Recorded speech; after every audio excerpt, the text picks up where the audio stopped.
ବର୍ଷା ଜୋରରେ ଉଠେଇକି ଆସିଥିଲା।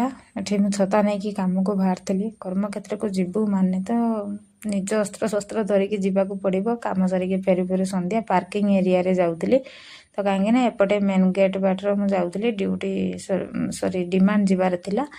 ତ ଏଠି ଯାଇ ଦେଖେ ତ ସବୁ ବାଇ ୱାନ୍ ଗେଟ୍ ୱାନ୍ ସବୁ। ମୁଁ କ'ଣ ନେବି ସେମିତି କିଛି ବିଶେଷ ଜିନିଷ ନେବାର ତ ନାହିଁ, ଅଳ୍ପ କିଛି। କିନ୍ତୁ ଆକ୍ଚୁଆଲି ଡିମାଣ୍ଡ ଯିବାର କାରଣ ଏଇଟା, ମୋତେ କ୍ଷୀରି ଖାଇବାକୁ ଇଚ୍ଛା ହେଇଥିଲା।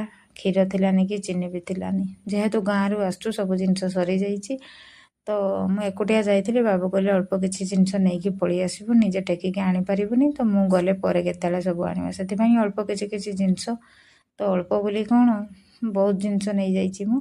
ତ ଏଠି ଦେଖ ପ୍ୟାକିଂ କରିସାରି ଫୋନ୍ କଲି ତ ଆସିଲେ। ଏଠି ଆସି ଘର ଦେଖ ତ ଜିନିଷପତ୍ର କିଛି ଓଦା ଥିଲା, ସେଥିପାଇଁ ଖୋଲିକି ରଖିଦେଇଥିଲି। ତ ଶୁଖିଲା ପରେ ପୁଣି ପ୍ୟାକିଂ କରିକି ତାକୁ ଗୋଟେ ଜାଗାରେ ରଖିବାକୁ ପଡ଼ିବ।